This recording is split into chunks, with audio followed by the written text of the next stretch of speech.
Welcome to the Crystal Library, a pocket-sized portal into the magical, mysterious, and sometimes misunderstood world of crystals. I'm your host, Ashleigh, and each week I'll guide you as we explore one enchanting stone, its history, lore, healing properties, and one easy way to invite its magic into your everyday life. Whether you're crystal curious or deep in the woo, this is your space to learn, explore, and expand your connection to the mineral realm, one glittering gem at a time. So let's open the library and see which crystal wants to speak today. Hello, and welcome back to Big Crystal Energy. I'm Ashleigh, and I am so excited to have you here. I am very excited because this is an episode that I was planning to record back in, when was I going to record or release this episode? Maybe May or April? I don't remember. I guess it must have been April? I'm trying to recall. Anyhow, but I had to not record because I had gotten really sick. And so it's been waiting. And then I decided, actually, I didn't really love the way that it was put together. So I completely revamped the episode today, which was cool.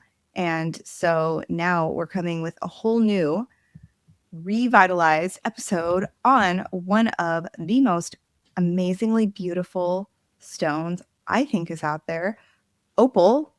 And as you'll see in this episode, as I get into opal, there's lots of different kinds of opal. So putting this episode together was a little tricky because there's so much. So as I was looking at all the research and all the information about opal, I tried to pull some common themes together that I would see throughout all the different kinds of opal. And then in the episode, I will touch on some different types of opal, but I'm not going to do a deep dive on all of the different ones because there's so many. I could actually potentially do whole episodes on specific types of this stone. I've even done episodes I've already done an episode in the past on pink opal, which I have right here. So this is going to be kind of an overview of the stone itself. And then potentially down the road, I might do a deep dive on specific types of opal, maybe some of the more popular versions of it that people are more familiar with. But what does the word opal actually mean? Sanskrit upala means precious stone, and then you have Latin opalus means change color. So there also may be you may also trace it to the Greek opalios, meaning to see. To see is the root of the English word optical, which means it's a stone of vision, and it's named for sight. And this episode is also coming out during the week where I'm going to be on Friday of this week presenting all about the Sabbath Litha. And the solstices are very active time for the Fae or fairies. And so this is not all an accident. This is all going to blend together as I do this episode. So opal is a stone of glamour, and I would consider myself a glamour witch as well. It's glamour made into a physical object, and the geology of this stone is going to prove that. So before I get into the history and the mythology, and there's a lot of both, I want to start with the physics, because the reason opal belongs in a conversation about the fairy realm isn't just about the lore. The stone itself does something that has no parallel in your crystal collection. And once you understand it, you'll never look at opal the same way. So every other stone has a crystal lattice. Any other crystal will have a crystal lattice. The fixed, repeating, ordered geometry. And this is something that I talked a lot about in last week's episode on Crystal Healing, Crystals 101. Opal has no crystal lattice. It's made of microscopic silica spheres in loose, unstacked formation. So it's made completely different than a typical crystal. It's solid, but it's structureless. It's a mineral that refuses to commit to a form. And that is truly the definition of Fey energy. Uncategorizable, fluid, refusing to be fixed. So this stone has a 5 to 20% water content, which is percolated through the silica-rich rock over millions of years and then trapped inside the stone. In Celtic and pre-Christian tradition, if I could speak, water is the gateway to the other world. And the other world is where we can typically consider the Fae to be from. And sorry, my nose is like so itchy. Maybe somebody's thinking about me right now. I'm not trying to scratch my nose. Something is like very itchy. Somebody must be thinking of me, hopefully in a good way. Opal is literally water that refused to leave. So it became a stone, but it kept its nature. Fire created by light, diffracting through microscopic silica spheres. Right? So it will look like, this is a piece of fire opal that I have right here. So it looks like fire. It looks like fire, but it's really not true fire. It's created through the light diffracting through the silica spheres. There's the uniform, the spheres are uniform in size and they stack, which creates that fire-like quality. If the spheres are random and disordered, there's no fire. So the order of the stacked spheres creates the magic. The chaos does not. Okay. The color doesn't exist inside the stone. It exists in the space between the stone and your eye. So this is also very interesting. And that also is glamour. Beauty created in that in-between space. So that's what opal is doing physically, creating beauty in the space between itself and you.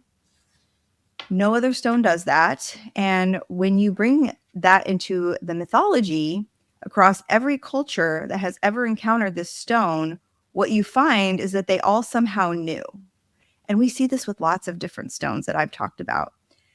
Nobody had an electron microscope back in the day, but they all arrived at a similar conclusion about this stone. And this is something that I've been talking to you guys about a lot and within the different crystal library episodes. And this is something that's been really fascinating to me as well, because, you know, these stones, a lot of these stones are found in all different places around the world.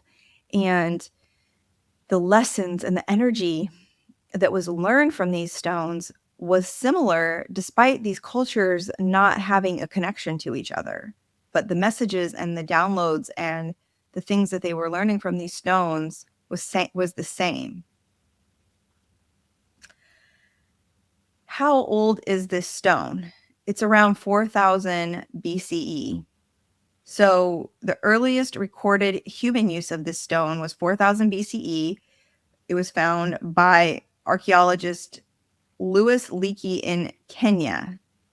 Now, he didn't find it 4,000 years ago, but the oldest stone was 4,000 years old. It wasn't found in Rome. It wasn't found in Greece. It was found in Kenya. Kenya. Whatever reputation got attached to it in the last 200 years is really just a footnote in its whole history, right? So I'm going to go through some mythology of this stone.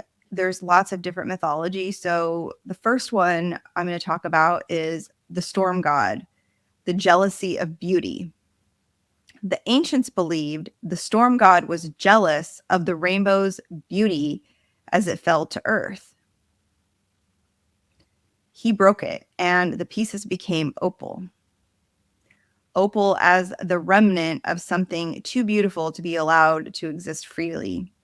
This myth doesn't depict the De Beers story by, sorry, I want to mark.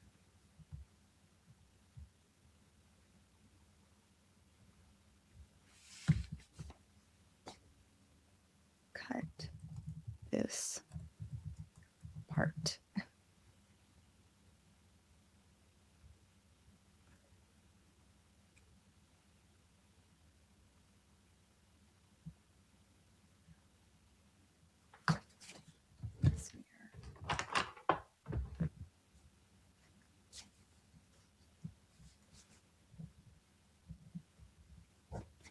Okay, so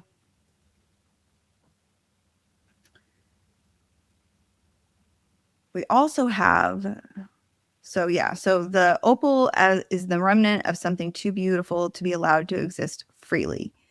Now we have the Greeks. There's two kinds of tears plus Mount Olympus. Okay, so that's the next part. Zeus wept tears of joy after defeating the Titans, and people say that the tears that he wept were opal. Aphrodite wept tears of grief over the death of Adonis. They say those tears were opal. Same stone, two completely different emotional origins. We have the conqueror's relief and the lover's grief, creating the opal tears. The Greeks believed opals formed wherever the gods stepped foot on earth. So you have one myth, Mount Olympus is made entirely of opal. The gods literally lived on this stone. So those are the different Greek mythologies attached to opal. Then we have the myth of the Indian rainbow goddess, shape-shifting as sovereignty, a goddess that was so radiant she was constantly overwhelmed by unwanted suitors. In an act of fierce autonomy, she transformed herself into an opal. She became the rainbow. She scattered light in every direction. She was seen by all, but possessed by none. We also have Aboriginal Dreamtime, opal as a sacred record. So across multiple traditions, the creator came to earth via a rainbow. Where light touched the ground, opal was formed. So we have let's see here, Uwalare people, Lightning Ridge, home of the world's rarest black opal. The creator, Biami, battled the crocodile Guerrera, who stole his wives. As Guerrera died, the rainbow's colors were trapped in his scales and encoded into the earth as opal. Opal was born at the site of a battle for what was stolen. It was born the moment justice arrives. So you have the rainbow serpent, which is also 6,000 plus years of continuous reverence, iridescent scales, living between worlds, also used by Native American tribes in vision quests and ceremonial practice. So this is still a living tradition with the opal, and the lineage of the stone continues to matter. So there's just a lot of native tradition associated with the stone, I guess we could say. We also have in Rome, you have the Cupid stone. The Romans called white opal Cupid Pederos, the Cupid stone, symbol of hope and love. It was valued more than diamond. It was the most precious gemstone in the ancient world. Senator Nonius chose exile over surrendering his opal to Mark Antony, fled Rome with nothing but that stone. Pliny, opal contains the living fire of ruby, the purple of amethyst, the sea green of emerald, all in one. The Aztecs had fire opal around 1345 CE. This stone was sacred to the Aztecs, documented at that time. It was used in sculptures, burial rites by goldsmiths and royalty across the pre-Columbian Americas. Pink opal, like I have here, is known to Inca and Pachamama. Inca tribes used pink opal to communicate with spirits and deities, specifically Pachamama, the Earth Mother. It was also used by ancient Egyptians and Romans. Peruvian and Mexican use dates at least 6,000 years. Interesting. There's also some Arabic lore. Opal said to fall from heaven in flashes of lightning. Sky fire, captured and made material. Hold a fire opal and tell me that you don't feel that, interestingly enough. So we have 6,000 years of humans across every continent calling this stone sacred, visionary, precious above all others. And then something specific happened, something relatively recent. that tried to erase all of it. And because it worked out so well, most people still don't know what happened. So now this is the part that history doesn't necessarily tell you. So before the myth, Opal was the queen of gems, prized above all others for millennia. And this is in Rome. The Nonius story, the senator chose exile to keep his opal rather than sell it to Mark Antony. Queen Victoria wore opal throughout her reign, gifted it to her daughters, continued wearing it even after an opal brooch famously caused a wardrobe malfunction. She refused the curse. And then there was the De Beers campaign. In early 20th century, Australian opal flooded European and American markets. De Beers bought and closed productive Hungarian opal mines, saying that the opal has run out. They spread the rumor that Australian opal was fake. The colors were too incredible to be real. They amplified bad luck associations through jewelers and word of mouth, and then created the diamond is forever, could not exist with this particular stone. They made diamond the queen of gems rather than really the opal, which had been more at the forefront leading up to this whole thing with the De Beers campaign. So if you know anyone, maybe back in the day, there was this fear. I didn't know about this until doing research for this episode, but there was this fear of opal. But it wasn't because of something ancient that happened. It really just happened like around 100 years ago because that fear was made to protect the profit margin of diamond being the most important stone, right? So now that we've established who tried to bury the stone and why, let's talk about what it actually does, because the thing they wanted to suppress is exactly what makes it worth working with. So number one, we have working with it for glamour, for visibility and invisibility. So opal amplifies what is present, be it thoughts, feelings, patterns, and returns them to source.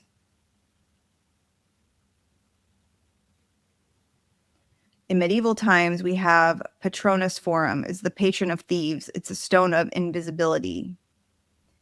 It's used in shamanic work requiring stealth. If you're working in dangerous terrain, you could become undetected. The Fae kind of hold both sides of it. They become breathtakingly visible when they choose to work with opals, but then they are undetectable when they aren't. You must be very centered before working with the stone because it will amplify whatever is present. It's also used with vision and cosmic consciousness. There's a thing called double sight, seeing both the ordinary world and what moves alongside it, or psychic sight, something we call cosmic consciousness. You could have mystical visions across all varieties of opal when you're working with it. Specifically, black opal, it draws light into subconscious. It magnifies intentions. It's excellent for shamanic journeying. We also have hyalite or water opal, which is traditionally used in scrying. It connects the base to the crown. It's really good for use in transitioning or crossing. It's used in vision quests and ceremonial dream work across indigenous traditions on multiple continents. It's also considered the karmic mirror. It's a karmic stone. What you send out returns. Fire opal magnifies and returns threefold, according to the research. This stone shows emotional history. It surfaces when things have been carried from our past lives. It doesn't create the character of you, it helps reveal it. There's also this concept of transformation through water. It transforms rigid energy patterns in our body through auras and chakras, and it returns them to a fluid state. It's not like a demolition energy like azurite, but it's more of like a water on stone transformation. It's patient, it's inevitable, it's total. We have Ethiopian opal, which transmutes stale energy, especially stale karmic energy. The Indian goddess who chose to become an opal, that is transformation as sovereignty. It's not an escape. It's also been associated with hope and emotional repair. It had for 6,000 years been called the Stone of Hope. It works most directly on the emotional body. It clears confusion. It surfaces what's hidden. It opens a path through. And then pink opal is a stone of renewal. It has gentle heart chakra healing. It's good for those early in a new journey. It also has this concept of the feminine, specific relationship to the feminine body across every variety of the stone. It's used in reproductive health, menstruation, lactation, for fertility, menopause. Fire opal is often used with kundalini energy, ecstatic spiritual practice, a creative or sexual awakening. Pink opal, like we talked about before, is very heart healing chakra. It's Mother Earth, it's Pachamama connection.